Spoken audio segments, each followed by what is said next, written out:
গোটা বিশ্ব অর্থনীতি এখন সংকুচিত অর্থনীতি, সেজন্য আমরা চেয়েছি এই এডিবির সাইজ সাথে সাথে বাজেটের সাইজও খুব ব্যাপক আকারে বৃদ্ধি না করে একটা স্মার্ট বাজেট করা।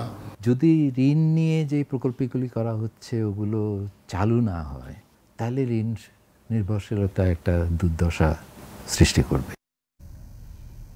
প্রথমবারের মতো সবচেয়ে কম প্রবৃদ্ধি নিয়ে আসছে উন্নয়ন বাজেট। অর্থ সংকটে এবার এডিপির আকার বাড়ছে মাত্র ২,০০০ কোটি টাকা। বরাদ্দ কমছে, পরিবহন, যোগাযোগ, বিদ্যুৎ ও জ্বালানি ও স্থানীয় সরকারের গুরুত্ব পাচ্ছে কৃষি, শিক্ষা, স্বাস্থ্য ও জলবায়ু। এখন দুপুরে নিয়ে থাকছে বিস্তারিত। পুরো আয়োজনের সঙ্গে আছে মুজ্জুল হাফিজ এবং আমি ইসরাত মুক্তি।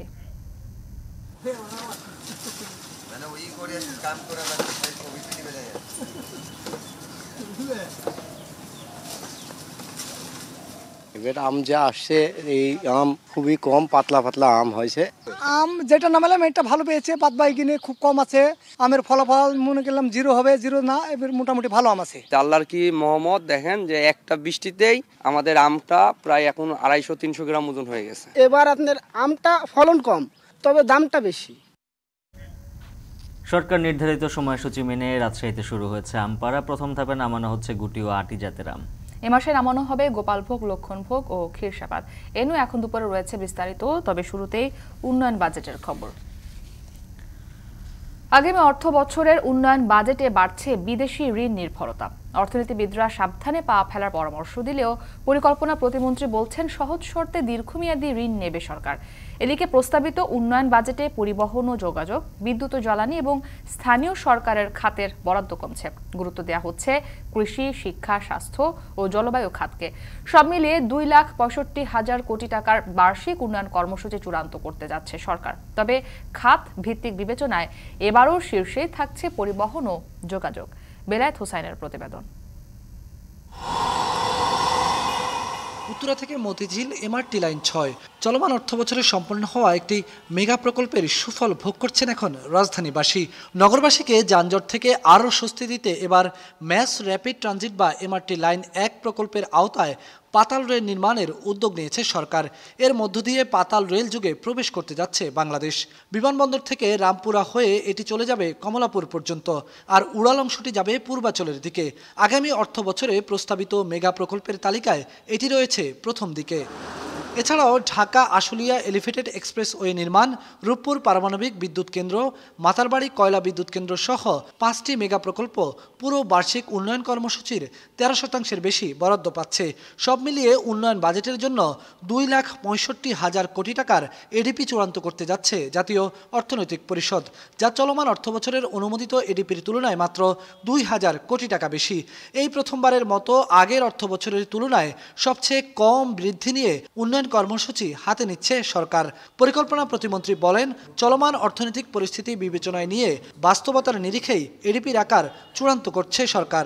গোটা বিশ্ব অর্থনীতি এখন একটা সংকুচিত অর্থনীতি, কিছুটা সংকোচনমূলক চিন্তাভাবনা আমাদেরও আছে। সেজন্য আমরা চেয়েছি যে আমাদের এই এডিবির সাইজ সাথে সাথে বাজেটের সাইজও খুব ব্যাপক আকারে বৃদ্ধি না করে একটা স্মার্ট বাজেট করা, এবং সেই কারণে স্মার্ট এডিবি করবার আমরা চেষ্টা করেছি। উন্নয়ন বাজেট তথা বার্ষিক উন্নয়ন কর্মসূচিতে কোন খাত কত টাকা বরাদ্দ পাচ্ছে এবার সেই হিসেবটা দেখে নেওয়া যাক। এবারও সর্বোচ্চ বরাদ্দ পাচ্ছে পরিবহন ও যোগাযোগ খাত। টাকার অঙ্কে যা 70,687 কোটি 76 লাখ টাকা, তবে তা চলমান অর্থ বছরের তুলনায় প্রায় 5,000 কোটি টাকা কম। দ্বিতীয় সর্বোচ্চ বরাদ্দ থাকছে বিদ্যুৎ ও জ্বালানি খাতেই, তবে এ খাতেও চলমান অর্থ বছরের তুলনায় প্রায় 4,000 কোটি টাকা বরাদ্দ কমে যাচ্ছে। এছাড়াও বরাদ্দ কমছে স্থানীয় সরকার ও পল্লী উন্নয়ন, বিজ্ঞান ও তথ্য প্রযুক্তি, জনশৃঙ্খলা ও সুরক্ষা এবং প্রতিরক্ষা খাতে। বরাদ্দ কমে যাচ্ছে সামাজিক সুরক্ষা খাতেও। আগামী অর্থ বছরের উন্নয়ন বাজেটে বরাদ্দ বাড়ছে শিক্ষা, স্বাস্থ্য, কৃষি ও জলবায়ু খাতে। এই খাতগুলোকে প্রাধান্য দিয়ে প্রকল্প অনুমোদন দেওয়ার নির্দেশনা থাকবে বৃহস্পতিবারের এনইসি সভায়। শিক্ষা, স্বাস্থ্য যে খাতগুলোতে আমাদের ব্যয় করবার এডিবি বাস্তবায়ন করবার আমরা অতীতেও চেষ্টা করেছি। সেই সব খাতেই গুরুত্ব দিয়েই এডিবি আমরা প্রস্তাব করছি। প্রস্তাবিত বার্ষিক উন্নয়ন কর্মসূচি 2024-25 বিশ্লেষণ করে দেখা যায় এবারের উন্নয়ন বাজেটে বাড়ছে বৈদেশিক ঋণ নির্ভরতা। চলমান অর্থ বছরের উন্নয়ন প্রকল্পগুলোতে বৈদেশিক ঋণের লক্ষ্যমাত্রা ছিল 94,000 কোটি টাকা। প্রস্তাবিত এডিবিতে 6,000 কোটি টাকা বাড়িয়ে ঋণের লক্ষ্যমাত্রা ঠিক করা হচ্ছে 1 লক্ষ কোটি টাকা। অর্থনীতিবিদরা বলছেন, বিদেশি ঋণকে সঠিকভাবে ব্যবহার করতে না পারলে হোঁচট খাবে দেশের সামগ্রিক অর্থনীতি। যদি ঋণ নিয়ে যে প্রকল্পগুলি করা হচ্ছে ওগুলো চালু না হয়, তাহলে ঋণ নির্ভরশীলতা একটা দুর্দশা সৃষ্টি করবে। যদি যে ঋণ আমি নিচ্ছি সেটা যদি অর্থনীতির উৎপাদনশীলতা বাড়াতে সক্ষম হয় ওই ঋণ পরিশোধ করার আগে, তাহলে ওই নির্ভরশীলতা সহনীয় হবে। যদিও পরিকল্পনা প্রতিমন্ত্রী জানান, স্বল্প মেয়াদে কিংবা উচ্চ সুদে কোনো ঋণ নিচ্ছে না সরকার, তাই দুশ্চিন্তার কিছুই নেই। চড়া সুদে আমরা খুব শর্ট টার্ম আমরা কোনো লোন নেবারও চেষ্টা করছি না, গ্রান্ট নিচ্ছি না, আমরা লোন আকারে নিচ্ছি। তো এটা আমাদের বিনিয়োগ বৃদ্ধি করবার জন্য, কর্মসংস্থান বৃদ্ধি করবার জন্য। বৃহস্পতিবার রাজধানীর শেরি বাংলা নগর এনসি সভাকক্ষে প্রধানমন্ত্রীর সভাপতিত্বে অনুষ্ঠিত হবে জাতীয় অর্থনৈতিক পরিষদের সভা। ওই সভায় চূড়ান্ত অনুমোদন দেওয়া হবে 2,65,000 কোটি টাকার এই প্রস্তাবিত উন্নয়ন বাজেট। বিলায়েত হুসাইন, এখন, ঢাকা। খোলা বাজারে অভাব নেই আর এলসি খুলতে ডলার নেই। সংকটের ডলার কার পকেটে? এটাই এখন বড় প্রশ্ন। ডলার সংকটে ক্ষতিগ্রস্ত হবে আমদানি নির্ভর রপ্তানি, দাবি ব্যবসায়ীদের। অর্থনৈতিক বিশ্লেষকরা বলছেন, ডলার সংকটে আরও বাড়বে নিত্য প্রয়োজনীয় পণ্য ও সেবার দাম। লিখন শেখের ক্যামেরায় আরও জানাচ্ছেন আরিফ হোসেন। ডলারের কোনো সংকট নাই। ঢাকা শহরে বহু ঘরে লক্ষ লক্ষ ডলার রয়েছে। কোথায় ডলার সংকট, কে বলেছে? এমন প্রশ্ন 30 বছর মানি এক্সচেঞ্জের সাথে জড়িত এই ব্যবসায়ীর। আপনি 5 লাখ ডলার পান, আধা ঘন্টা টাইম দেন আর 5 লাখ ডলার আপনার মিলিয়ে দেওয়া হবে। খোলা বাজারে হাত বাড়লেই মিলছে ডলার, তবে সেজন্য পরিশোধ করতে হবে অতিরিক্ত অর্থ। ডলার অ্যাভেলেবেল আছে, ব্যাংক যদি সঠিকভাবে ডলার দেয় তাহলে তো কোনো সমস্যাই থাকে না, ব্যাংক তো ডলার দেয়। খোলা বাজারে এত ডলার আসে কিভাবে সে মন্ত্র জানে এখানকার সব ব্যবসায়ীরা। কিভাবে এলসির ডলার পাওয়া যাবে সে পথও দেখিয়ে দিলেন। ডলার তো ডেলি কোটি কোটি ডলারের কাজ হচ্ছে ওগুলো ব্যাংকে। ম্যানেজারে যে কবেন আমার 2 লাখ ডলারের এলসি দেন, ভাই ঠিক আছে দিচ্ছি। কত দাম? 17 টাকা করে দাম। আমারে দিতে হবে 25 টাকারই। 8 দুগুণি 16 লাখ টাকা আমার এখানে থন আপনার এলসি হয়ে যাচ্ছে। ডলার সংকটের প্রভাব ইতিমধ্যেই ভাবিয়ে তুলছে পোশাক ব্যবসায়ীদের। খোদ ব্যবসায়ী নেতারাও পারছে না এলসি খুলতে। কেন কটন এলসি করছে না? তাদের কাছে ডলার নেই। তো এখন কটনের এলসি যদি ব্যাংক না করে, আমি যদি কটন ইম্পোর্ট করতে না পারি, তাহলে আমি সুতা বানাবো কি করে? তো আমি তখন ব্যাংকের প্রস্তাব দিলাম যে তাহলে এক কাজ করেন, আমার যে গার্মেন্টস এক্সপোর্ট, সেই এক্সপোর্ট থেকে আমার গার্মেন্টস থেকে আমি একটা 20 মিলিয়ন ডলারের LC, back to back LC দিই সুতার জন্য। সেই সুতার বিপরীতে তারা 10 মিলিয়ন ডলারের একটা কটনের এলসি করবে। তখন প্রশ্ন হলো যে এখন কটনের এলসি করলে তো পেমেন্টটা দিতে হবে অ্যাট সাইট, তাহলে এখন পেমেন্ট দিবে কোত্থেকে? তখন আমি বললাম যে আপনি ইডিএফ থেকে করেন। তো ওনার উত্তর হলো যে ইডিএফ তো টাকা পাওয়া যায় না, এখন বাংলাদেশ ব্যাংক তো ইডিএফের টাকা দেয় না। সংকট আরও বাড়লে পোশাক খাত কতটুকু ক্ষতিগ্রস্ত হবে? এলসি যদি করতে না পারে তাহলে কোথায়, মানে বাংলাদেশের এই স্পিনিং মিল কোথায় যাবে? আমরা কোথায় যাব সুদের জন্য? সংকটটা খুব অনেক গভীরে সংকটটা দেখছি। ডলারের রেটের যে ভিন্নতা, এই ভিন্নতাটাও এই বিগত 1-1.5 বছর যাবৎ বাংলাদেশের ব্যবসায়ীদেরকে চরমভাবে ভোগান্তির মধ্যে নিয়ে গেছে। এই সমস্যার সমাধানের পথ কি? অর্থনৈতিক বিশ্লেষকরা বলছে রুখতে হবে কারসাজি। এই মুহূর্তে যে সমস্যা, সেই সমস্যার তাৎক্ষণিক প্রভাব পড়ছে ব্যবসায়ীদের উপরে, কিন্তু কাল বা পরশু এর প্রভাবটা কিন্তু গিয়ে পড়বে আমাদের যে সাধারণ মানুষ তাদের উপরে। যখন ডলার সংকট হয়েছে তখন কয়েকটা ব্যাংককে কিন্তু আইডেন্টিফাই করা হলো যে তারা আসলে কৃত্রিমভাবে তারা স্টক করে রাখছে, কিন্তু তাদের খুব বেশি শাস্তি হলো না। 1 বছর পরে কিন্তু ওই ডিপার্টমেন্টের যারা হেড তাদেরকে আবার পুনর্বহাল করা হলো। তো এটার দায় নিতে হবে আসলে বাণিজ্যিক ব্যাংকগুলোকে। আমি মনে করি যে বাংলাদেশ ব্যাংককে শক্ত হতে হবে, এটা একটা। আর একটা হচ্ছে যে কোনো ধরনের চাপের কাছে নতি স্বীকার করা যাবে না। বাংলাদেশ ব্যাংকের পদক্ষেপ অজানা কারণে খুঁজে পাচ্ছে না সংকট সমাধানের পথ। উপায় কি? বাংলাদেশের যে ম্যাক্রো ইকোনমিক স্ট্যাবিলিটি, এই স্ট্যাবিলিটি ফিরে আসবে যদি আমাদের আরও বেশি করে ডলার আনতে পারি, যেখান থেকেই পারি আমরা আরও বেশি করে যদি আনতে পারি। বাংলাদেশ ব্যাংক এর মধ্যে আরএফসিডি অ্যাকাউন্টে ডলার রাখলে পরে রেট অফ ইন্টারেস্ট দেবার চিন্তা করছে, এবং এইভাবে যদি বাইরের থেকে ডলার আসতে থাকে তাহলে কিন্তু রিজার্ভও বাড়বে, আমাদের রেমিটেন্স বাড়বে, এবং আমাদের যারা রেমিটেন্স কর্মী তাদের জন্য যদি এরকম নতুন নতুন ইনসেন্টিভ প্যাকেজ দিতে পারি তাহলে দেশের ম্যাক্রো ইকোনমিক স্থিতিশীল করা কঠিন হবে না। একদিনে ডলারের দাম বেড়েছে 7 টাকা। তার উপরে ডলার সংকট দেশের নিত্য প্রয়োজনীয় পণ্যের দাম আরও লাগাম ছাড়া করতে পারে বলে মত খাত সংশ্লিষ্টদের। আরিফ হোসেন, এখন, ঢাকা। নারীদের সমাজের মূল চালিকা শক্তি হিসেবে এগিয়ে নেওয়ার আহ্বান জানিয়েছেন প্রধানমন্ত্রী শেখ হাসিনা। রাজধানীতে জনসংখ্যার বৈচিত্র্য ও টেকসই উন্নয়ন নিয়ে আন্তর্জাতিক সম্মেলন উদ্বোধন করে তিনি বলেন, নারীদের উন্নয়ন ও কর্মমুখী শিক্ষায় গুরুত্ব আরোপ করছে তার সরকার।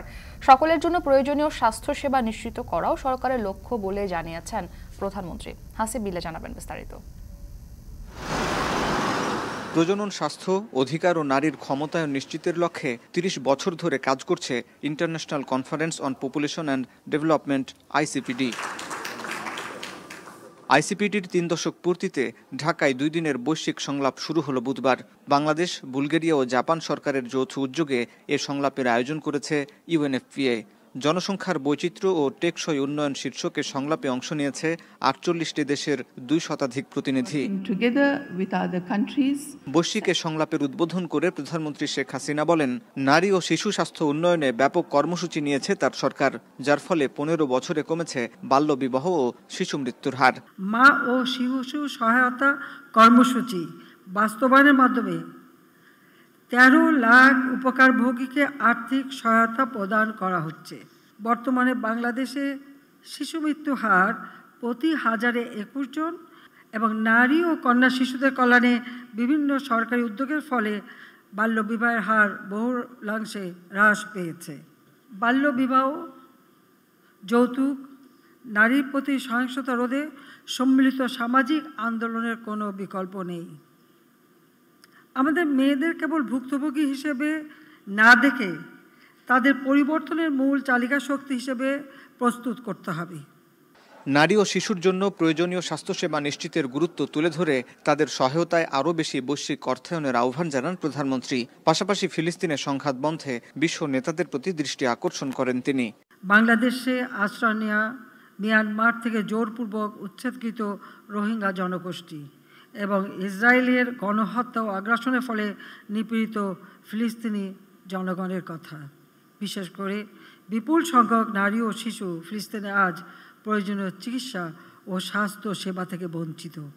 আমি আশা করি জাতিসংঘ সহ অন্যান্য আন্তর্জাতিক সংস্থা সেখানে সকলের জন্য, বিশেষ করে নারী ও শিশুর জন্য প্রয়োজনীয় স্বাস্থ্য সেবা নিশ্চিত করতে আরও কার্যকর ভূমিকা পালন করবে। প্রধানমন্ত্রী বলেন, বিশ্বের বিপুল সংখ্যক জনগোষ্ঠীর জন্য প্রয়োজনীয় শিক্ষা, স্বাস্থ্য ও অন্যান্য মৌলিক অধিকার নিশ্চিত করে তাদের জনসম্পদে রূপান্তর করতে হবে, তবেই সমৃদ্ধশালী বিশ্ব ব্যবস্থা গড়ে তোলা সম্ভব। উন্নয়ন সহযোগী ও আন্তর্জাতিক আর্থিক প্রতিষ্ঠানগুলোর আরও আন্তরিক হতে হবে। হাসিব বিল্লাহ, এখন, ঢাকা।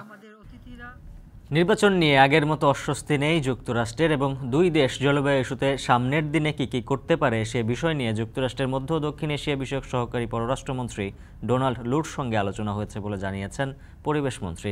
সকালে সচিবালয়ে পরিবেশ মন্ত্রীর সঙ্গে বৈঠক করেন ডোনাল্ড লু। প্রায় 1.5 ঘন্টা বৈঠক হয়। বৈঠক শেষে ব্রিফিংয়ে মন্ত্রী বলেন, লুর এবারের সফর আগের সফরগুলোর মতো নয়, রাজনৈতিক কোনো ইস্যু নিয়ে এবার আলোচনা হয়নি। বহুপাক্ষিক সম্পর্কের বাইরেও যুক্তরাষ্ট্র বাংলাদেশ জলবায়ু ক্ষতিগ্রস্ত মানুষদের জন্য কি করতে পারে সে নিয়েই আলোচনা হয়েছে।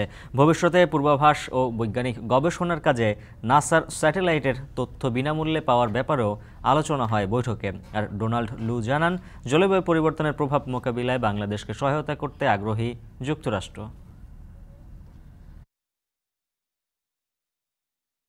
জলবায়ু পরিবর্তন এবং সেটার অভিঘাত মোকাবিলার ক্ষেত্রে বাংলাদেশ এবং আমেরিকা আরও কিভাবে কাজ করতে পারে, মূলত আমরা সেটা নিয়ে আলাপ করেছি। যখন আমরা জলবায়ু নিয়ে কথা বলি, পরিবেশের বিষয়টা চলে আসে, পরিবেশ, বন, জীববৈচিত্র্য। তো আমরা চাচ্ছি আমাদের আগামী দিনের আমাদের যে সহযোগিতা সেটাকে হয়তো আমরা একটা কাঠামোর মধ্যে আনার চেষ্টা করব। We share a lot of values in wanting to protect the environment. We're excited about the cooperation we're doing in the space of climate change, and we're doing much more in the future. পররাষ্ট্র সচিবের পর পররাষ্ট্রমন্ত্রীর সঙ্গে বৈঠক করেছেন যুক্তরাষ্ট্রের মধ্য ও দক্ষিণ Asia বিষয়ক সহকারী পররাষ্ট্রমন্ত্রী ডোনাল্ড লু। এ বিষয়ে আরও জানাতে রাষ্ট্রীয় অতিথি ভবন পদ্মা থেকে সরাসরি যুক্ত হয়েছেন নাইম আবির। আবির, বৈঠকে কোন কোন বিষয় আলোচনা হলো জানাবেন, সে সঙ্গে আজকে এই আলোচনা ছাড়া ডোনাল্ড লুর আর কি কি কর্মসূচি রয়েছে? মুক্তি, প্রথমে আলোচনার বিষয়বস্তুগুলো নিয়ে একটা কথা বলতে চাই। প্রথম যে আলোচনার বিষয়ে যদি আমি বলতে চাই, তাহলে এই সফরটিকে যেহেতু বলা হচ্ছে যে কূটনৈতিক সফর, এবং কূটনৈতিক সফরের জায়গা থেকে মূলত প্রথমত বলা হয়েছে যে ডোনাল্ড লু গতকাল সালমান এফ রহমানকে বলেছিলেন যে ট্রাস্ট রিবিল্ডের সফর, অর্থাৎ যুক্তরাষ্ট্রের সাথে বাংলাদেশের নির্বাচনের আগ মুহূর্তে যে ধরনের নির্বাচন, মানবাধিকার পরিস্থিতি, গণতন্ত্র নিয়ে আলোচনার তৈরি হয়েছিল, এবং সেটি আসলে নির্বাচন পরবর্তী সময়ে জো বাইডেনের চিঠির মাধ্যমে সেই সংকট শঙ্কা কেটে গেছে, এবং যে কারণেই মূলত এই সফরটিকে বলা হচ্ছে ট্রাস্ট রিবিল্ডের সফর, অর্থাৎ বিশ্বাস আবার ফেরত নিয়ে আসবার জন্য, সম্পর্ক পুনর্বিবেচনা করা এবং সম্পর্ক আরও গভীর করবার জন্য এই সফর। সুতরাং বোঝাই যাচ্ছে যে মূলত এই সফরটি কূটনৈতিক সফর, এবং এই সফরে ব্যবসা বাণিজ্য থেকে শুরু করে বিনিয়োগ, এই বিষয়গুলো প্রাধান্য পাচ্ছে। তার আগে একটু বলে রাখতে চাই, বাংলাদেশের শ্রমনীতি নিয়ে যে মার্কিন যুক্তরাষ্ট্রের একটা অবজারভেশন অনেক আগে থেকেই ছিল, সেটি তারা আসলে বলেছে আইএলওর সাথে কাজ করবার জন্য। আইএলও যে ধরনের শ্রমনীতি নিয়ে কাজ মানে যে নীতিমালা রয়েছে আইএলওর, সেটি যেন বাংলাদেশ ফলো করে বা অনুসরণ করে, সেটি মার্কিন যুক্তরাষ্ট্রের পক্ষ থেকে বলা হয়েছে। এছাড়াও যদি বলতে চাই যে র্যাবের স্যাংশন নিয়ে আসলে এখানে কথা হয়েছে। র্যাবের স্যাংশনের ব্যাপারে ডোনাল্ড লু বলেছেন যে এটি আসলে যেহেতু বিচার বিভাগের ব্যাপার, সেহেতু বিচার বিভাগ এটিকে আসলে পরবর্তীতে আলোচনা করবে, কিন্তু তারপরও তারা বলেছে যে এই বিষয়টি তারা আসলে পরবর্তীতে দেশে ফেরত গিয়ে এগুলো তারা কথা বলবে। এছাড়া বাংলাদেশে ডলার সংকট যদি বলতে চাই, যে আমেরিকান অনেক প্রতিষ্ঠান বাংলাদেশে কাজ করে, আপনি নিশ্চয়ই জানেন, সেই প্রতিষ্ঠানের যে পেমেন্ট বা যে লভ্যাংশ টাকা আসলে ডলারে পেমেন্ট করতে হয়, সেটি আসলে বাংলাদেশ দিতে পারছে না ডলার সংকটের কারণে। সেটি আসলে যেন একেবারে দিতে না পারলেও ধাপে ধাপে ফেরত দেবার ব্যাপারে বলা হয়েছে। আরেকটি যদি বলি যে বাংলাদেশে পাওয়ার সেক্টর নিয়ে, অর্থাৎ বিদ্যুৎ নিয়ে তারা কাজ করতে চায়, এবং ভুটান, নেপাল এবং ভারতের সাথে বাংলাদেশের একটি কানেক্টিভিটি চায়, সেখানে তারা আসলে একটা বড় রকমের বিনিয়োগ করতে চায়। এই বিষয়গুলো নিয়ে আলোচনা রয়েছে। এর বাইরে গিয়ে যদি বলি যে ফিলিস্তিনের ইস্যু নিয়ে, ফিলিস্তিনে বাংলাদেশের ব্যাপারে বাংলাদেশ ফিলিস্তিনের পক্ষে বরাবরই যে গুরুত্বপূর্ণ ভূমিকা পালন করেছে, প্রধানমন্ত্রী সব ধরনের যে জায়গাগুলোতে সুযোগ পেয়েছেন ফিলিস্তিনের পক্ষে কথা বলেছেন, সেটি নিয়ে কথা হয়েছে। মার্কিন যুক্তরাষ্ট্রের পক্ষ থেকে ডোনাল্ড লু জানানো চেষ্টা করেছেন যে ফিলিস্তিন সমস্যার সমাধান তারা চায়, এবং যত দ্রুত সম্ভব এই ফিলিস্তিন সমস্যার সমাধান আসলে করা হবে। তবে সার্বিকভাবে যদি বলতে চাই, তাহলে এই সফরটি আসলে ওই আগে যেটি বলছিলাম যে রোহিঙ্গা প্রত্যাবাসনের বিষয় নিয়ে কথা হয়েছে। রোহিঙ্গা প্রত্যাবাসনের ইস্যুতে মার্কিন যুক্তরাষ্ট্র পুরোপুরি সহযোগিতা করবার আশ্বাস দিয়েছে, কিন্তু এখনও পর্যন্ত রোহিঙ্গার মিয়ানমারের যে অভ্যন্তরীণ ইস্যুগুলো চলমান রয়েছে, সেই কারণে কিছুটা হয়তো বিলম্বিত হতে পারে বলে জানানো হয়েছে। সার্বিকভাবে এই মোটা দাগে এই বিষয়গুলো নিয়ে আসলে কথা হয়েছে, এবং পরবর্তী সময়ে আমাদেরকে ব্রিফ করা হবে। এই ব্রিফের মাধ্যমে আমরা আরো বিস্তারিত জানতে পারবো। মুক্তি, সেটি নিশ্চয়ই আপনাদেরকে জানাবো। রাষ্ট্রীয় অতিথি ভবন পদ্মা থেকে সরাসরি যুক্ত ছিলেন নাইম আবির। গুটি আম দিয়ে শুরু হলো রাজশাহীর আমপাড়া। তবে আম কম থাকায় বাজারে যাবার আগে বাগান থেকে বিক্রি হয়েছে দ্বিগুণ দামে। ভালো দাম পাওয়ায় খুশি চাষিরা। চলতি মৌসুমে রাজশাহীতে 1500 কোটি টাকা আম বেচাকেনা হবে বলে ধারণা করা হচ্ছে। রাকিবুল হাসানের প্রতিবেদন। ঝোপাঝুড়ি আর আকর্ষি নিয়ে রাজশাহীর বাগানে বাগানে গাছিরা। প্রশাসনিক অনুমোদন থাকায় গাছ থেকে ঝোপায় ঝোপায় আম নামাচ্ছেন তারা। পাড়া হচ্ছে আটি গুটি ও কাঠমিষ্টি আম। গাছ থেকে নামানো আম রাখা হচ্ছে বাতাসে। আমের কষ শুকিয়ে উঠলেই ক্যারেটের মধ্যে সাজানো হচ্ছে থরে থরে। নামানো আম দেখতে সবে হলুদাভ সবুজ। প্রাকৃতিক কারণে আমের দানাও আকারে বাড়েনি খুব একটা, তবে পরিপুষ্ট হওয়ায় পেড়ে নিচ্ছেন চাষিরা। প্রাকৃতিক বৈরিতার পরও আমের রং আর পরিপুষ্টতায় খুশি কৃষক। তবে এখনও অধিকাংশ সুস্বাদু আটিগুটি আম পেকে ওঠেনি। তাতে বাগান থেকে নামানো স্বল্প আমেই ক্রেতাদের আগ্রহ। তাতে বাগানে এসেই দ্বিগুণ দামে আম কিনে নিচ্ছেন ব্যাপারীরা। ফলে বাজারে আম ছিল শূন্য প্রায়। রাজশাহীর বানেশ্বর বাজারের বণিক সমিতির ব্যবসায়ীরা বলছেন, প্রাকৃতিক কারণে আম দেরিতে পাকায় এবং হাটে ব্যাপারীদের উপস্থিতি কম থাকায় বাজার জমেনি। সপ্তাহ বাদে জনপ্রিয় জাতের আম বাজারে আসলে আমে ভরপুর হবে বাজার। কৃষি বিভাগ বলছে, আজ থেকে আম নামানোর সময় নির্ধারণ থাকলেও বাগানে পেকে ওঠার সাপেক্ষে আম পাড়বেন চাষিরা। আর এবছর প্রাকৃতিক বৈরিতা থাকলেও আমের বাণিজ্য ভালো হবার আশা তাদের। রাজশাহীতে প্রায় 20,000 হেক্টর জমির আমের বাগান থেকে আম পাওয়া যাবে, যা গেল বছরের থেকে প্রায় 100 হেক্টর বেশি। প্রাকৃতিক বৈরিতার কারণে রাজশাহীর বাগানে গুটি আম খুব একটা পেকে ওঠেনি, তাতে বাজার জমেনি আমের। ব্যবসায়ীরা বলছেন, এমন খিরসাপাত, গোপালভোগ, রানী পছন্দের মতো রসালো টসটসে আম আর সপ্তাহখানেকের মধ্যে বাজারে আসলেই জমে উঠবে রাজশাহীর আমের বাজার। আর আগামী 4 মাসে 2,60,000 মেট্রিক টন আম নামবে রাজশাহীর হাটগুলোই। রাকিবুল হাসান, এখন রাজশাহী। এখন দুপুরে নিচ্ছে একটা বিরতি, ফিরছি একটু পর, সাথেই থাকুন।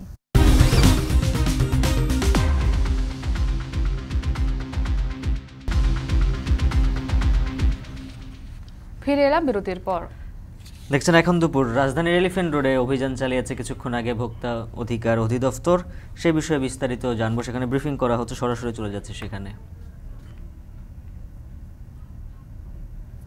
মাঝার অভিযানে অনিয়ম পাওয়া গেল কিনা, শাস্তিমূলক ব্যবস্থা কি নেওয়া হয়েছে?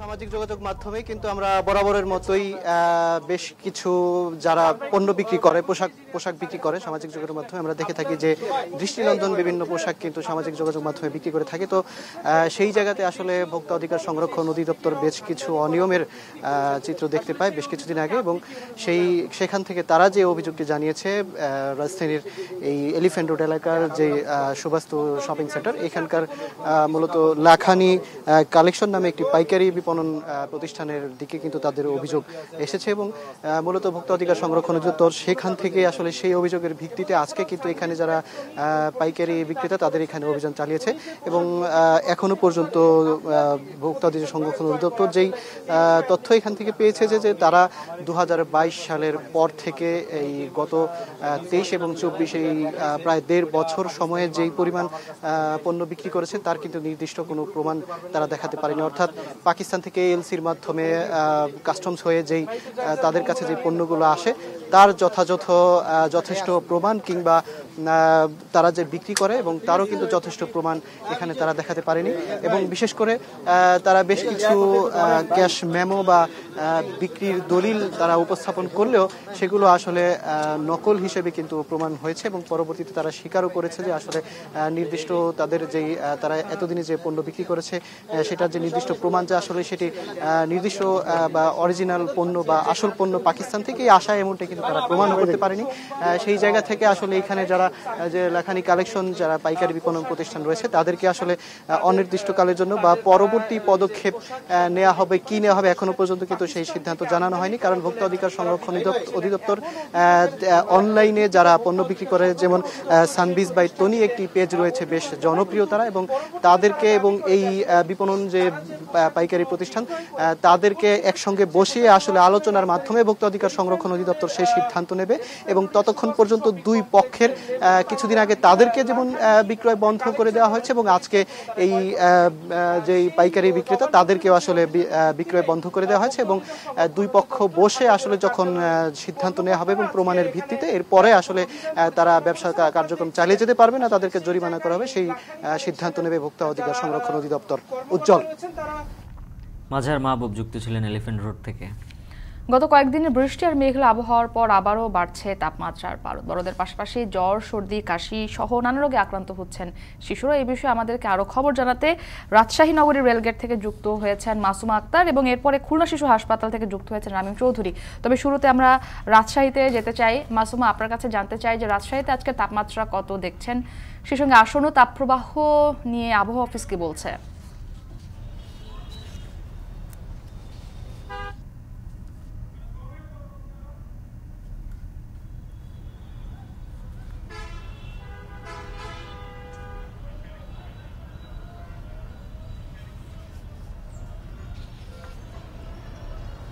মুক্তি, গত কয়েকদিনের আসলে বৃষ্টি এবং শীতল আবহাওয়া শেষে কিন্তু রাজশাহীতে আসলে পুনরায় তাপমাত্রা বাড়তে শুরু করেছে গত দুদিন ধরে। আমি যদি বলি আজকেও তাপমাত্রা কিন্তু ঊর্ধ্বগতি, আজকে তাপমাত্রা বেলা 2টা বেজে কিন্তু 37 ডিগ্রি ছাড়িয়েছে। গতকালকেও কিন্তু সর্বোচ্চ তাপমাত্রা রেকর্ড করা হয়েছিল 37.4 ডিগ্রি সেলসিয়াস, যেটি কিন্তু গত এক সপ্তাহ আগেও আসলে বলা যায় যে 30 থেকে 31 ডিগ্রির মধ্যে সীমাবদ্ধ ছিল, সেটি কিন্তু পুনরায় আবারও বাড়তে শুরু করেছে। এবং রাজশাহী আবহাওয়া অফিস যেটি বলছে যে এই যে টানা 1 মাস ব্যাপী আসলে যে তীব্র তাপপ্রবাহ সেটি কিন্তু আসলে মাঝখানে গত এক সপ্তাহ নাগাদ কমলেও আসলে সেটি পুনরায় বাড়তে থাকবে। তবে এটি কিন্তু প্রতিদিনই আসলে 2 থেকে 1 ডিগ্রি পর্যন্ত বাড়তে পারে বলেও কিন্তু আবহাওয়া অফিস জানাচ্ছে। এবং পাশাপাশি বলছে যে এই তাপপ্রবাহটি কিন্তু পুনরায় আসলে আবারও বাড়বে কিছুদিন, তারপরে হয়তো আবারও বৃষ্টির দেখা মিলতে পারে। তবে এটি কিন্তু একটানা মাসব্যাপী যে বিষয়টি সেটি কিন্তু আর হবে না, অর্থাৎ 1 মাসব্যাপী যে দীর্ঘ সময় ধরে টানা যে তাপপ্রবাহ সেটি হয়তো আর ফিরবে না রাজশাহীতে, এটি কিন্তু বলেছে। এছাড়া আমি যদি বলে রাখি যে এই তীব্র তাপপ্রবাহে কিন্তু বর্তমানে যদি বলি গত 2-3 দিন ধরে রাজশাহীতে কিন্তু পুনরায় আসলে জনজীবনে যে নাভিশ্বাস সেটি কিন্তু উঠে আসছে, অর্থাৎ কর্মজীবী এবং শ্রমজীবী মানুষ যারা রয়েছেন তাদেরকে দেখছি যে সকাল থেকেই আসলে কাজের প্রয়োজনে বাড়ি থেকে বের হচ্ছেন, অনেকে ছাতা ব্যবহার করছেন, পাশাপাশি রাস্তার পাশে যে ভ্রাম্যমান যে শরবত বা বিভিন্ন পানীয়র দোকান রয়েছে সেখানেও খানিকটা স্বস্তি খুঁজতে আসলে এই অস্বাস্থ্যকর পানিগুলোই কিন্তু তারা পান করছেন। তবে বিশেষজ্ঞ যারা রয়েছেন তারা কিন্তু এই ধরনের পানীয় আসলে পান করতে নিষেধ করছেন এবং বলছেন সাধারণ স্বাভাবিক যে তাপমাত্রা সেটিতে যেন যায় এবং পানি পান করেন, এবং স্বাভাবিক যে তাপমাত্রা সেটি যেন কিছুক্ষণ পরপর আসলে টানা রোদ থেকেও কিন্তু তাদেরকে সাধারণ মানুষকে আসলে বিরত টানা রোদে যেন না থাকেন সেটি কিন্তু বলছেন বিশেষজ্ঞরা। পাশাপাশি যদি বলি যে মুক্তি, এই ছিল আসলে রাজশাহীতে এখনকার মতো আমার কাছে সর্বশেষ তাপমাত্রার খবর। খুলনা শিশু হাসপাতালের পরিস্থিতি জানবো রামিমের কাছ থেকে। রামিম, জানাবেন গরমের কারণে শিশুদের কি কি রোগ হচ্ছে আর গরম থেকে বাঁচতে চিকিৎসকরা কি পরামর্শ দিচ্ছেন? উজ্জ্বল, তীব্র গরমের পরে কিন্তু গত সপ্তাহে বেশ বৃষ্টি হয়েছে খুলনাতে এবং এই বৃষ্টি হওয়ার কারণে কিন্তু তাপমাত্রা অনেকটাই কমে এসেছিল। আবারও কিন্তু সেই তাপমাত্রা বাড়ছে আমরা লক্ষ্য করেছি গত 2 থেকে 3 দিন ধরে। এই তাপমাত্রা বাড়ার কারণে কিন্তু অনেক মানুষই অসুস্থ হয়ে পড়ছেন, তার মধ্যে শিশুদের সংখ্যা কিন্তু অনেকটাই বেশি। বিশেষ করে 2 মাস থেকে শুরু করে 2 বছর পর্যন্ত যে শিশুরা রয়েছেন সেই শিশুরা কিন্তু অতিরিক্ত গরমের কারণে বিভিন্ন রোগে আক্রান্ত হচ্ছে। আমরা এই মুহূর্তে রয়েছি খুলনা শিশু হাসপাতালে এবং এখানে কিন্তু যে পরিমাণ শয্যা সংখ্যা রয়েছে তার থেকেও বেশি রোগী কিন্তু এখানে প্রতিদিন আসছেন। এখানে কিন্তু বর্তমানে 253 জন রোগী কিন্তু এখানে ভর্তি রয়েছেন এবং এই যে হাসপাতালটি রয়েছে এই হাসপাতালে কিন্তু এই বিভাগ সহ এই দক্ষিণাঞ্চলের বেশিরভাগ এলাকা থেকেই কিন্তু এখানে শিশুরা আসেন, কারণ এই অঞ্চলের সবথেকে বড় শিশু হাসপাতাল কিন্তু এটি। এর পাশাপাশি এখানে কিন্তু খুলনা মেডিকেল কলেজ হাসপাতালেও শিশু ইউনিট রয়েছে, এছাড়াও সদর হাসপাতালে শিশু ইউনিট রয়েছে, সেখানেও কিন্তু শিশুরা ভর্তি হচ্ছেন। এখানকার যে তত্ত্বাবধায়ক রয়েছেন মোহাম্মদ কামরুজ্জামান, তার সাথে আমরা কথা বলেছি, তিনি আমাদেরকে বলেছেন যে শিশুরা মূলত অতিরিক্ত গরমের কারণে ঘেমে যাচ্ছে এবং ঘামার ফলে কিন্তু তারা শ্বাসকষ্টজনিত রোগ সহ জ্বর, সর্দি, কাশি নিয়ে তারা এখানে চিকিৎসা নিতে আসছেন এবং তারা কিন্তু এখানে বেশ অনেকটা সময় কিন্তু এখানে চিকিৎসাতে কেটে যাচ্ছে। এখানে তার পাশাপাশি এই যে জায়গাটা রয়েছে এখানে খুলনাতে কিন্তু শিশু রোগী যারা রয়েছেন তাদের বয়স কিন্তু বেশিরভাগই 2 মাস থেকে শুরু করে 2 বছর পর্যন্ত এই যে বয়সটা রয়েছে এই বয়সেই রোগীদের সংখ্যাই কিন্তু এখানে বেশি। এছাড়াও এখানে কিন্তু যেসব রোগী এখানে আসছেন তার মধ্যে বেশিরভাগ যে রোগীরা রয়েছে যে শ্বাসকষ্টজনিত রোগী তাদের কিন্তু খুব ভালোভাবেই ট্রিটমেন্ট দেওয়া হচ্ছে বলে এখানকার যারা চিকিৎসকরা রয়েছেন তারা আমাদেরকে জানিয়েছেন। তবে এখানকার তত্ত্বাবধায়ক যেটি বলছেন যে এখানকার অভিভাবক সহ অন্যান্য যারা রয়েছেন তাদের সবাইকে সচেতন হতে হবে এবং শিশুদের প্রতি আরও বেশি যত্নশীল হতে হবে, তাহলেই এই গরমের সময় তাদেরকে সুস্থ রাখা যাবে, এমনটাই বলছেন এখানকার কর্তৃপক্ষ। তো উজ্জ্বল, এই ছিল আমার কাছে খুলনা থেকে শিশুদের বিভিন্ন রোগে গরমের কারণে আক্রান্তের সর্বশেষ খবর। তাপপ্রবাহ বাড়ার ফলে নানা রোগে আক্রান্ত হচ্ছেন শিশু ও বৃদ্ধরা, সেই তথ্যই জানাচ্ছিলাম সহকর্মীদের কাছ থেকে। এখন দুপুরে নিচ্ছে আরও একটা বিরতি, ফিরছি একটু পর, সাথেই থাকুন।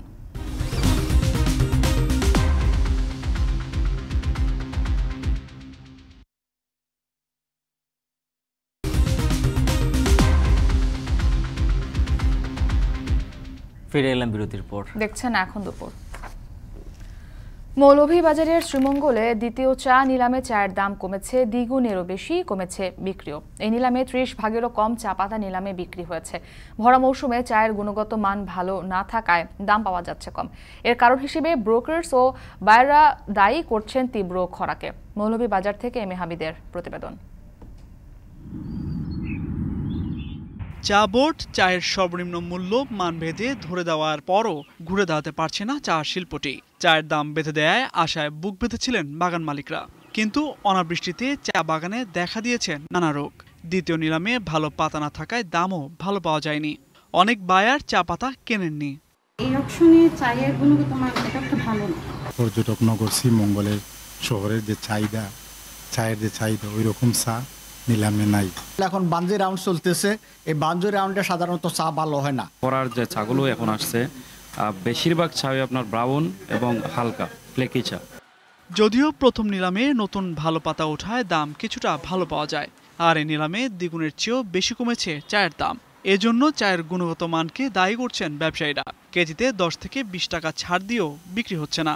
খরার কারণে চা রেডিশ ভাব চলে আসছে, লিকার রেটিং কমে আসছে। লিকার রেটিং অনুযায়ী আমরা যে রেট দিচ্ছি চা বোর্ডের নিয়ম অনুযায়ী সেই রেটেও চা বিক্রি হচ্ছে না। চা বাগান মালিকরা বেঁধে দেওয়া দামে খুশি হলেও মানসম্মত পাতা তৈরিতে হিমশিম খেতে হচ্ছে। আবহাওয়া চা উৎপাদনের অনুকূলে না থাকায় এমন বলে দাবি তাদের। তবে ঘুরে দাঁড়াতে আশাবাদী তারা। সরকার দামটা বৃদ্ধি করে দেওয়ায় আমরা ন্যায্য মূল্য পাবো এবং আমরা আশা করছি যে এই বছরে গত বছর থেকে আমাদের প্রাইসটা ভালো থাকবে। আমরা আর 150 টাকায় আর 100 টাকায় চা বিক্রি করবো না, এতে আমাদের অনেক ফায়দা হবে। চা বাগান সারা বাংলাদেশের চা বাগানের লাভবান হবে। শ্রীমঙ্গল ট্রি ব্রোকার্স অ্যাসোসিয়েশনের এই নেতা বললেন, ভালো চায়ের দাম এখনো আছে। চা বোর্ডের বেঁধে দেওয়া দামকে তিনি স্বাগত জানালেও চায়ের গুণগত মান নিয়ে তিনি প্রশ্ন তুলেন। আমি মনে করি যে চা শিল্প আবার ঘুরে দাঁড়াবে যদি আমরা সেটা ধরে রাখতে পারি এবং প্রডিউসাররা যদি আপনার ভালো মানের চা প্রডিউস করে। তাদের মাথায় রাখতে হবে যে ভালো মানে সময় মতো প্লাকিং করতে হবে এবং গুডলি প্লাকিং করতে হবে, তারপরে কিন্তু আপনার ভালো মেটটি করা যাবে, আদারওয়াইজ সম্ভব নয়। প্রথম নিলামে 3টি ব্রোকার্স হাউসের 85,406.40 কেজি চা নিলামে ওঠে, যেখান থেকে বিক্রি হয়েছে মাত্র 17,974.20 কেজি। গড় মূল্য ছিল 264.84 টাকা। গত নিলামে সর্বোচ্চ দামে বিক্রি হয় ব্ল্যাক টি 620 টাকা ও গ্রিন টি 1000 টাকায়। আর বুধবার 3টি ব্রোকার্স হাউসের 46,406 কেজি চা নিলামে উঠলেও মাত্র বিক্রি হয়েছে 13,000 কেজির কিছু উপরে।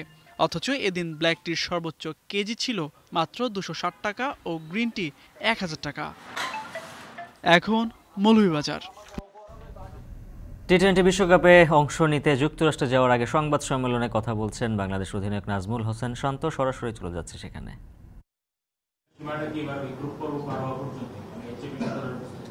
না, আমার মনে হয় যে আমি যে কথাটা বলেছিলাম তারপরেও কিন্তু বাংলাদেশের সবাই প্রত্যাশা করবেই, যেটা খুবই স্বাভাবিক এবং আমি নিজেও প্রত্যাশা করি, আমাদের টিমের প্রত্যেকটা প্লেয়ারই প্রত্যাশা করে যে আমরা অনেক ভালো ক্রিকেট খেলবো। বাট আমার মনে হয় যদি আমরা সুন্দরভাবে একটা ছোট ছোট প্ল্যান নিয়ে আগাই যে গ্রুপ স্টেজটা আমরা কিভাবে পার করব, তাহলে কিন্তু আমাদের আমার মনে হয় অত দূরে চিন্তা না করে ছোট ছোট চিন্তা করলে প্ল্যান করাটা সহজ হয়। আমরা যে গ্রুপে আছি তুলনামূলকভাবে খুব একটা যে দুর্বল গ্রুপ সেটা বলবো না, সো আমাদের জন্য এটা ডিফিকাল্ট হবে। যদি আমরা এটা পার করতে পারি তখন আমরা আবার সুন্দরভাবে আলাদা আলাদা করে প্ল্যান করতে পারবো। কারণ টি-20তে এটা আমি বিশ্বাস করি কোনো ছোট দল বড় দল নেই। সেই পার্টিকুলার ডেতে যদি আমরা ভালো ক্রিকেট খেলতে পারি তাহলে অবশ্যই যে কোনো দলকে হারানো সম্ভব।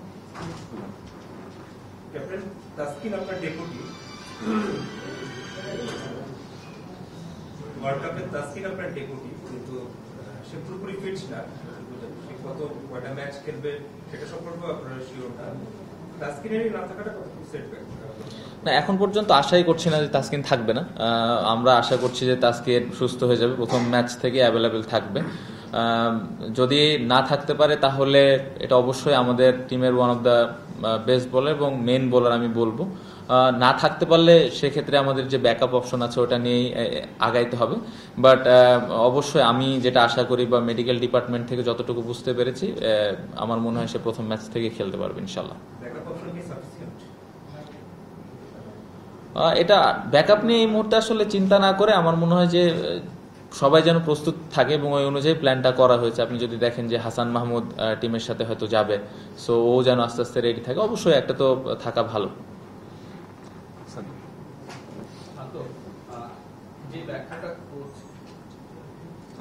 বাংলাদেশের বিশ্বকাপ ইতিহাসে মনে হয় না যে কোনো লেগ স্পিনার গিয়েছে, এবারে হয়তো প্রথম। তার প্রতি কতটুকু সমর্থন থাকবে, তাকে ইউজ করার ব্যাপারে কোনো প্ল্যানিং আছে কিনা ক্যাপ্টেন হিসাবে? আর অনেক দিন ধরেই বলা হচ্ছে একজন লেগ স্পিনার দরকার বিশ্বকাপ ইভেন্টে দেশের বাইরে, তো তাকে নিয়ে কিভাবে পরিকল্পনা করছে? আর সিলেক্টর বলেছিল যে নিশাদ যদি প্রত্যাশিত পারফরমেন্স করতে না পারে তাহলে হয়তো তানভীরকে ইউজ করা হবে। এই ধরনের একটা মন্তব্য আগেই চলে এসেছে, সেটা কি তাকে পিছিয়ে দিতে পারে কিনা মেন্টালি, যে আমার পেছনে আরেকজন আছে? আর একটু যোগ করতে চাই, তার ব্যাটিংটা কিভাবে দেখছেন আপনি? অলরাউন্ডার মনে করেন কিনা বা সম্ভাবনা আছে কিনা এই টি-20 ওয়ার্ল্ড কাপে তাকে ওই প্লেসে প্লেস করা? না, প্রথমত যেটা আপনি বললেন যে আমরা লেগ স্পিনার অনেকদিন থেকে খুঁজছিলাম, তো আলহামদুলিল্লাহ আমাদের খুব ভালো একটা লেগ স্পিনার এখন আমাদের টিমে আছে, যে রিসেন্টলি অলমোস্ট সবগুলো ম্যাচে পারফর্ম করছে, ব্যাটিং পাশাপাশি বোলিং পাশাপাশি ব্যাটিং। আর সবথেকে বড় কথা হলো one of the best fielder মনে হয় আমাদের টিমে। সো কমপ্লিট একটা প্যাকেজ। ও যদি ওর সেরাটা দিয়ে খেলতে পারে আমার মনে হয় টিম অনেক দূর আগাবে। বাট বাড়তি কোনো প্রেশার আমি তাকে দিতে চাই না এবং বাড়তি ওর কাছ থেকে কোনো কিছু আশাও করছি না। ও যে জিনিসটা পারে সেই জিনিসটাই আশা করব এবং ওই জিনিসটা যদি ও ডেলিভার করতে পারে টিমের জন্য অনেক ভালো কিছু হবে। আর সিলেক্টররা যেটা বলেছেন, সিলেক্টর কিন্তু সবসময় যখন টিম করেন একটা ব্যাকআপ অপশন কিন্তু রাখেন। সো আল্লাহ না করুক ও যদি খুব খারাপ যায় সেই ক্ষেত্রে হয়তো ব্যাকআপ চিন্তা করে এই কথাটা বলেছেন। বাট সবাই ক্যাপেবল এখানে খেলার জন্য। রিশাদের ব্যাটিং, হ্যাঁ অবশ্যই আমরা সবাই দেখেছি যে ও কতটুকু অ্যাবিলিটি আছে। সো ওর ওই ন্যাচারাল গেমটা যদি ওখানে যে খেলতে পারে তাহলে অবশ্যই টিম, তো ও যে জায়গায় ব্যাটিং করবে টিমে হয়তো এক্সট্রা একটু বেনিফিট হবে। যে ব্যাপারটা আপনি এবং কোচ বললেন সাইফুদ্দিনের বাদ করার ক্ষেত্রে যে একটা টি-20 বিশ্বকাপ খেলতে মধ্যরাতে দেশ ছাড়ছে বাংলাদেশ দল, সেই সার্বিক বিষয়গুলো সহ মিরপুরে ব্রিফিং করছিলেন অধিনায়ক নাজমুল হোসেন শান্ত। সরাসরি ছিলাম সেখানে। এখন দুপুরে নিচ্ছে আরও একটা বিরতি, ফিরছি একটু পর, সাথেই থাকুন।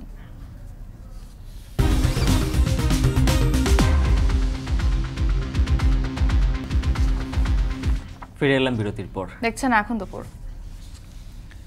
2023 সালে অভ্যন্তরীণভাবে বাস্তুচ্যুত মানুষের সংখ্যা দাঁড়িয়েছে 7.5 কোটির উপর, যা গত 5 বছরে বেড়েছে 50%। এর পেছনে দায়ী প্রাকৃতিক দুর্যোগ, সংঘাত ও যুদ্ধ। বিশ্লেষকরা বলছেন নতুন করে জীবন সাজাতে বাস্তুচ্যুতদের কয়েক বছর সময় লেগে যায়। আরও জানাবেন তানভীর জনি। যুদ্ধ, সংঘাত সহ নানা কারণে যারা নিজ দেশের সীমানায় এক জায়গা থেকে অন্য জায়গায় স্থানান্তরিত হয় তারা অভ্যন্তরীণ উদ্বাস্তু। নিজ দেশের সীমানা ছাড়িয়ে অন্য দেশে যেতে বাধ্য হলে তাদের ধরা হয় শরণার্থী হিসেবে। বিশ্বজুড়ে প্রতি বছরই বাড়ছে অভ্যন্তরীণ বাস্তুচ্যুত মানুষের সংখ্যা। গত 5 বছরে এই সংখ্যা বেড়েছে অন্তত 50%। বিশ্বে অভ্যন্তরীণ বাস্তুচ্যুত মানুষের তথ্য প্রকাশ করেছে বেসরকারি সংগঠন ইন্টারনাল ডিসপ্লেসড মনিটরিং সেন্টার বা IDMC। সংগঠনটি বলছে 2019 সালের অভ্যন্তরীণ উদ্বাস্তুর সংখ্যা 5 কোটি থেকে বেড়ে 7.5 কোটিতে দাঁড়িয়েছে। 151টি দেশ ও অঞ্চলের উপর এই জরিপ চালানো হয়, যেখানে নিউজিল্যান্ড ও কানাডার মতো উচ্চ আয়ের দেশগুলোও আছে। সংগঠনটির প্রতিবেদন অনুযায়ী 7.5 কোটির মধ্যে দুর্যোগের কারণে অভ্যন্তরীণভাবে বাস্তুচ্যুত হয়েছে প্রায় 77 লাখ মানুষ। সংঘাত ও সহিংসতায় বাস্তুচ্যুতের সংখ্যা 6.83 লাখ। সুদানের গৃহযুদ্ধ এবং গাজায় চলমান যুদ্ধ উদ্বাস্তুর সংখ্যা রেকর্ড উচ্চতায় নিয়ে গেছে। 2023 সালে যুদ্ধে 2 কোটি এবং দুর্যোগে 2.5 কোটির বেশি মানুষ বাস্তুচ্যুত হয়েছে। IDMCর পরিচালক বলেন, গত 2 বছরে বিশ্বজুড়ে উদ্বেগজনক হারে সংঘাত ও সহিংসতায় রেকর্ড সংখ্যক মানুষ উদ্বাস্তু হয়েছে। This report is a call for action, a call for an improved understanding of the relationship between these two phenomena, but also a call for more investments in preventative measures. অভ্যন্তরীণ বাস্তুচ্যুতের ধরন ও প্রভাব অঞ্চলভেদে ভিন্ন হতে পারে। 2023 সালে অভ্যন্তরীণ বাস্তুচ্যুতের মাধ্যমে সবচেয়ে বেশি ক্ষতিগ্রস্ত অঞ্চল ছিল sub Saharan Africa. Tanvir Johnny, এখন বিশ্ব। শেষ করছি এখন দুপুর। এখন টেলিভিশন ওয়েবসাইটে দেখতে ভিজিট করুন www.এখন.tv। এছাড়া ফেসবুকে দেখতে ভিজিট করুন facebook.com/tv.এখন, আর ইউটিউবে দেখতে ভিজিট করুন youtube.com/c/এখন।